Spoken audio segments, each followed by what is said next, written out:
Hi, this is Praios and I'm a professional gambler, and today we look into the 10 biggest no-limit hold'em pots of May 2021. I mean, these are not necessarily the biggest pots, but this is content from GG Poker, what is it called, Replays? I think so.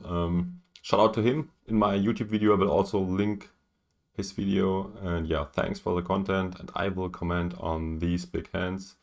Keep in mind, I'm not an expert in No Limit Hold'em. I played the game for a living for many years, but this is like 10 years ago or something, so I will not consider myself an expert in this game, but will still be fun to watch, I guess. And at least I know a bit about the game. So let's see what happens here. 3-bet, 4-bet, 5-bet, ace-9, calling king jack. I think it's probably standard. I mean, let's get back to the pre-flop action. I mean, the 4-bet is not standard. You can throw it in from time to time. And getting these price with a nice double suited king jack suited, you got to call. So so far so good.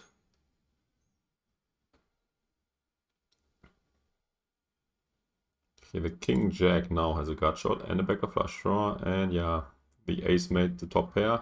I mean, I would be concerned a bit about if I would be Wiktor. I mean, if your opponent has an ace, you are most of the time outkicked. So let's see how he continues to play this. He bets small. That's what I would have expected. Definitely a good play. Wow, he raises small. That's non-standard, I would suggest. I mean, I'm not familiar with the GTO stuff, but I mean, why not just call, getting such a good price? I mean, obviously raising is fine, putting a lot of pressure on hands like 9-9 or something, or a suited connector. So can't blame him if he does this play from time to time. Wiktor unsurprisingly calls, and now Nikki has an even bigger hand, and there is less than pot left. I expect this to go in. I mean, that's the perfect card for him to continue his bluff, and he can put a lot of pressure on hands like kings, queens, jacks, all sorts of pocket pairs that are weaker than aces, and that did not make a set. Also against suited connectors and stuff like king queen. This is a great spot to bluff. So after raising the flop, this is a perfect card to continue, and I expect him to do so. Okay, interesting. He's not just shoving it in, he's betting small in order to shove the river. Also a decent line. I mean, Wiktor will not fold yet. We will probably go into bluff catcher mode and also call the river. Let's see how this develops.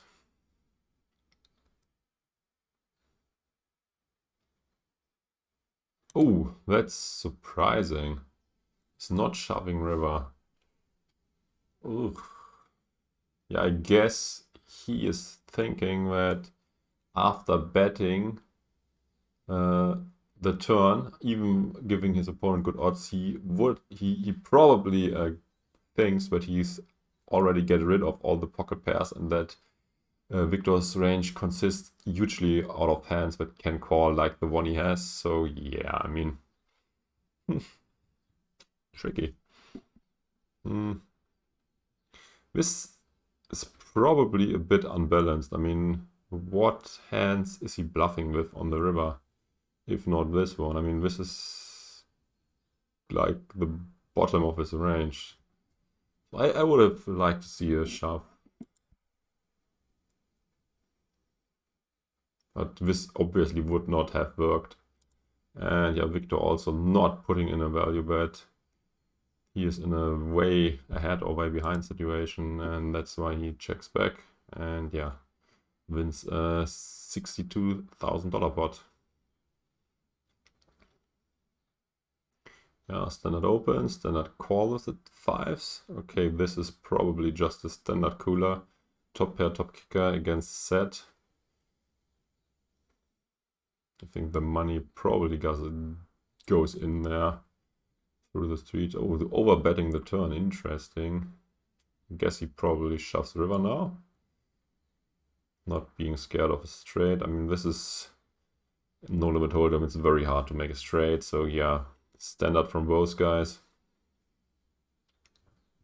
Not much to analyze in the 9th biggest pot. Let's see what the 8th biggest pot brings. That's interesting. Okay, Nikiforov got lucky. And Malinowski has nothing so far. Yeah, he bets the flop.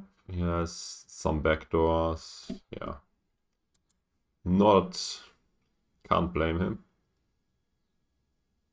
Okay, now Wiktor picks up a very huge draw. I think he probably continues to fire. And that's what he does. And yeah. All these guys seem to have incorporated large overbets into the game. And yeah, he overbets the turn. Gets called, obviously. 2 pair in no limit hold'em are like the nuts. And yeah, nobody likes to fold the nuts. So the 9-5 will probably go all the way. Call the river too. Yeah, Wiktor got lucky. His draw got there. I mean, he also had like a gazillion outs. So yeah, he probably overbets again and gets called. That's what I read on the situation. Okay, yeah, exactly what I thought. Yeah, again a cooler. Yeah, standard open from ace-3 suited. And yeah, can't blame the king-queen for 3-betting. And again, this again looks like a huge cooler spot. Big draw in a pair against top pair, second best kicker. And Mr. Rodriguez goes ahead and fast plays the flop already. And Wiktor thinks that his hand is good enough for a small 3-bet. Yeah, and they just get in on the flop. I mean, I'm not sure if I like Wiktor's line, to be honest. I mean, what do you want to 3-bet the flop? I mean, this seems a bit risky to me. I mean, I personally would have just have called and yeah, wait for a safe turn and then get it in.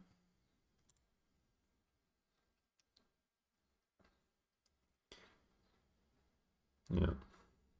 And they split the pot after running it twice. Oh, 10s against 8, ace-8 suited. Yeah, so far it looks standard. Again, big draw versus an overpair. Although I wouldn't feel that comfortable once I get raised on the flop with my 10s. I mean, a straight is possible. Your opponent can have sets. He can even have a bigger overpair. Yeah, but against all the draws, you do very well. He could also be bluffing with hands like 5-6, gut shots, type hands. So yeah, it's probably hard to get away from the 10s. And especially on this turn, the 10s look quite good. And yeah, he continues to bluff catch. Yeah. Not sure if Rodriguez should bet the turn or not. I mean, I personally think, yeah, probably mixing it. This time he decides to get it in. Gets snap called as an underdog. And yeah, again, the pot is being split. Pot number 5. This goes quite quickly. LLinusLLove is in the game. Open raising under the gun for minimum with ace-queen. Getting re-raised from queens. So far, everything looks very standard. Yeah. Ace-queen, not necessarily a 4-bet, but this time he decides to do so. The queens just call. This is also an interesting play. Yeah, I think that's decent play. I mean, as long as you're not folding, everything is fine. Okay, the queens get a nice flop. No overcards to the high pair. Linus checks, having whiffed. What should Ripper Jones do now? I think a small bet is what he should do. Oh, he actually bets a very big. That looks... That's interesting. I wonder what Linus does. I mean, in my book, I mean, remember this is like 10 no limit hold'em 10 years ago. I would go ahead and fold once checking the flop, but Linus thinks that his opponent has enough draws and that he's also having decent equity against some stuff like a 7 and gut shots and all the draws and the weak pairs like 8s and stuff to get it in. I mean, not sure. I mean, Linus is like said to be the best no limit hold'em player in the world. I mean, I don't necessarily agree with this play, but yeah, he probably knows what he's doing. In this spot, he gets very unlucky. Only 3 outs, and yeah, he's not able to get there and loses both pots after running it twice. This is a straddle pot. Again, Linus getting involved. Yeah, top pair against a big draw again. Michael Cheng and Rahul will gamble this out, I guess. Yeah, okay, the ace high flush draw, you can't go too wrong here. I mean, if you call, if you raise, all is fine.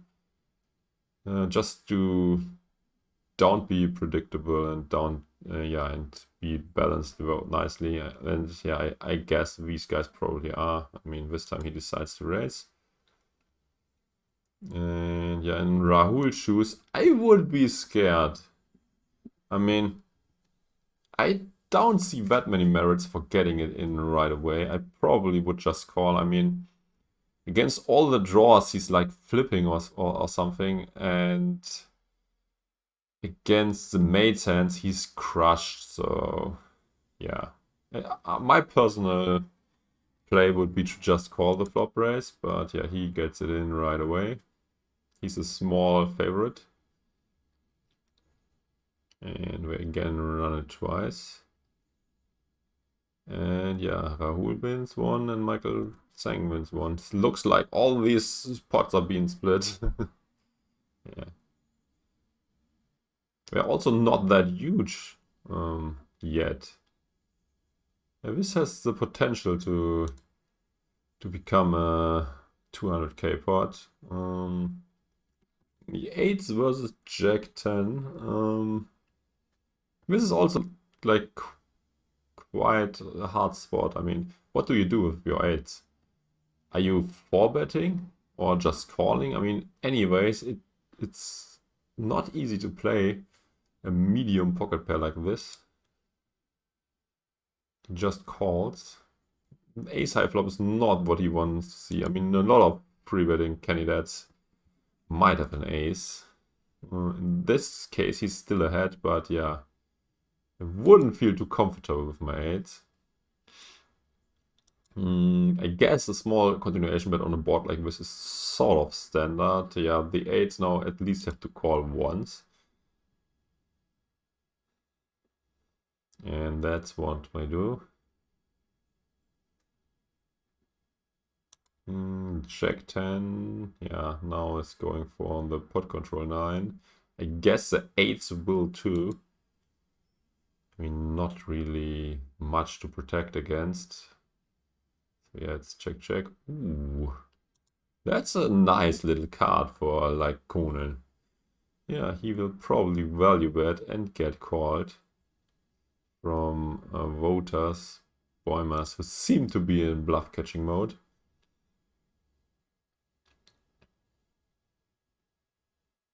Yeah, nice little, not little, I mean a nice decent sized value bet, and it's getting called quite quick. But yeah, second pair in no limit hold'em is already quite a huge hand, and they also build a huge pot pre-flop, so can't blame him for calling. And yeah, some heads-up action.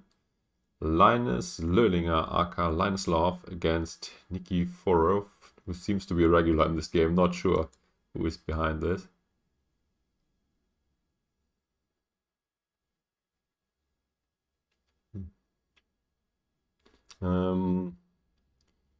Let's pause for a bit. I think that's a 3-bet pot. Yeah, it is. Looks standard so far. I mean, you probably can fold against 3-bet with such a junky hand, but Linus choose not to, and he gets a great flop. I mean, this looks like another cooler. I want to answer the viewer's question first before we continue with the hand. The question is what the biggest stakes are which I played in my career. The biggest stakes I played in No Limit Hold'em and Pot Limit Omaha are 501k. So yeah, I used to be a high stakes regular, and yeah, nowadays basically no high stakes are running anymore. Only on GG, and I am not that good anymore in No Limit Hold'em. And yeah, in PLO the rake is just insane, so no reason to get into these games. I mean, you don't only have to beat your opponents, you also need to beat the insane rake, and on Pot Limit Omaha it's like 1 BB even on 501k, and that's obviously very hard to beat. You need very soft competition in order to be profitable there. It's also like, I don't get it, because in No Limit Hold'em, where even less pots are raked, the rake cap is much lower, so that's quite unfair. Maybe that's to promote their side, I don't know, but yeah, in No Limit Hold'em the rake is definitely a lot cheaper, and it probably is profitable to play in these games, especially if a spot is in there. I mean, even the PLO games might be profitable. There are some people who don't play too good, so yeah, I think with a fish probably still profitable, but yeah, I don't want to have the $1 million swings anymore. So I hope this answers your question. Let's now get back to the hand, which probably is a cooler. Yeah, okay, now it's a full house against a flush. Yeah, we'll probably get it in somehow. I mean, yeah, it's not even worth to talk that much about the hand. Yeah, Niki plays this slow, and yeah, Linus is not even bluffing. He just has a good hand to value bet with. And yeah, that's almost a 200k pot. Yeah, next question is how you get to such a high level of play and understanding GTO very well, like LLinusLLove does. I mean, the question is very easy to answer. You just have to study tons and tons of hours and try to understand the underlying concepts, and yeah, and you will be fine.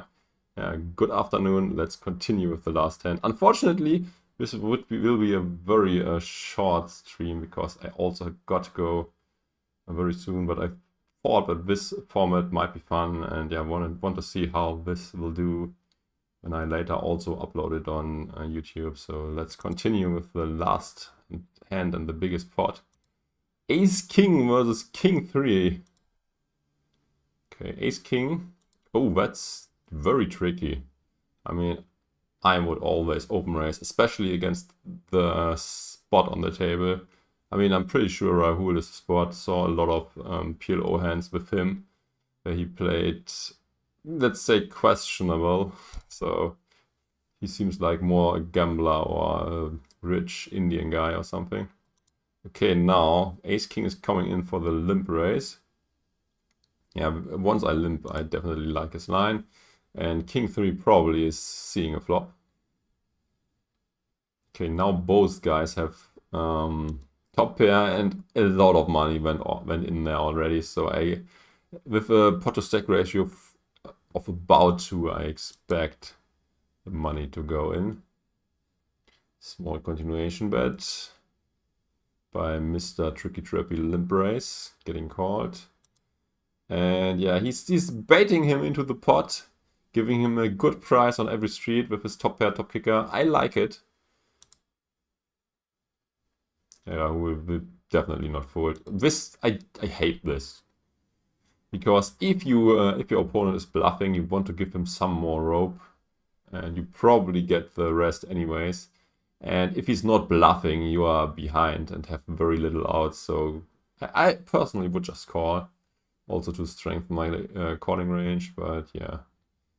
This is a fun player who gives a lot of action and who wants action, so yeah, he decided top pair and a gut shot is enough, and that he has to protect his hand from hearts and straight draws or whatever his thought process was. So yeah, he's all in with only 15% equity. Let's see if he can get lucky. No, he can't. So the biggest pot of May was 250k or something, so not that big. Yeah. Thanks for tuning in. I now have to go, unfortunately. And remember, if you want to see these stuff live, you can only do that on Twitch and not on YouTube. This is just a re-upload. Yeah. Thanks for watching and good luck at the tables. Bye bye.